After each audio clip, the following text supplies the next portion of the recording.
Thank you, Mr. Chairman. I wanted to put a fine point on this. A few minutes ago, I put into ChatGPT the following question. Write a poem about Joe Manchin and John Barrasso. In less than 3 seconds, this is what it wrote. Oh, my God. In Senate chambers where voices resound, Joe Manchin and John Barrasso are found. Two different paths they often pursue, yet united by a role they must construe. Manchin, a Democrat from West Virginia's hills, his principles shaped by his home's cold-filled mills. He seeks compromise, a middle ground's grace. In a divided Senate, he finds his place. Barrasso, a Republican from Wyoming's plains with conservative values that deeply ingrains, his vision for policy distinct and clear in the halls of Congress, he perseveres. Though their ideologies often diverge, in the Senate they engage, discuss, and urge. For the common good, they both aspire to serve their constituents, their hearts on fire. Two senators, distinct in their view, yet bound by a duty to represent you. In democracy's dance, they play their part, Joe Manchin and John Barrasso, with determined heart. Isn't that? Let's make sure we don't eliminate that part of the AI.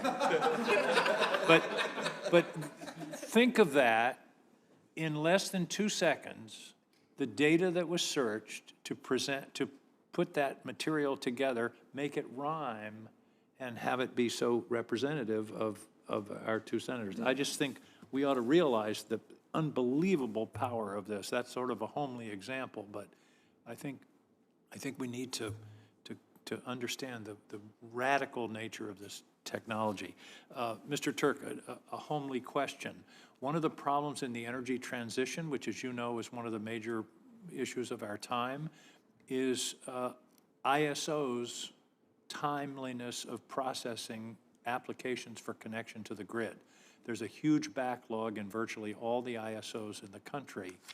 Can AI contribute? Because it seems to me that that decision about interconnection, which involves capacity, reliability, safety, that strikes me as an engineering question that AI should be helpful with. I think the short answer is yes, and I've been speaking to the heads of ISOs and really trying to make sure we're doing everything we can on the interconnection queue, which is a big deal right now, right? If you can't get things connected to the grid, then we're not going to achieve our goals. We're not going to get all the benefits from these technologies. So, and right now the queue is one of the major bottlenecks to this transition. The queue and the queues with different ISOs is a major bottleneck. That's exactly right. And there's a number of efforts that are being undertaken right now. The FERC has put out some rules to try to make sure that it's not just first in who gets consideration, it's first ready, so that we try to make sure that we're taking the applications of those who are most impactful along those lines. I hope you'll take steps to use AI to radically shorten this process. I think that would be a major contribution. I think it'd be great. I wanted to highlight there's an effort, the acronym is I2X, that our energy efficiency and renewable colleagues are working on, that's using technology, among other things, to try to bring all the ISOs together and software fixes, AI fixes. Happy to get you more information on that, but it's a very exciting effort. I appreciate that. The word watermarking was used earlier. I don't want the government deciding what's true and not true. That's just not the direction we want to go, and it's not consistent with our principles and values. On the other hand, it seems to me people that use information on the internet or otherwise have a right to know its source. Mr. Stevens, you mentioned watermarking. What we're really talking about is for me, it's labeling.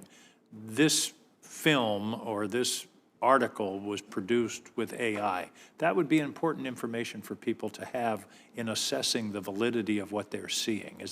How close are we to having that technology? We know how to do it. It's a question of getting agreement that AI companies would use some kind of common approach and not some proprietary approach, because, and then also how we enforce or require it. I was going to say, could the Congress require the platforms to, if they're going to post AI material, it's got to be labeled? That's the current approach. I think it's flawed in the sense that there will be ultimately many hundreds or thousands of generators of AI, some of which will be the big companies like Google and OpenAI and so forth. but there will be many, many open models produced outside the United States and produced elsewhere that, of course, wouldn't be bound by a US regulation. And so I think what we're ultimately going to end up having to do is validate real sources, as well as we can have a law that says watermark AI-generated content, but a rogue player outside the US, say operating in Russia or China or somewhere, wouldn't be bound by that and could produce a ton of material that wouldn't actually have those watermarks, and so could pass a test, perhaps. So I think we're going to have to be more nuanced or more strategic in this, in that we're going to have to authenticate real content down to the source. Whether it's true or not is a separate issue, but if it's produced by real humans in a real meeting, that stream would get tagged, so you would know that's real versus something that would be synthetic. I'm out of time, and I'm due over to preside, but I would really appreciate it if you would, all of you would give some real thought to this, because this is a current issue for us.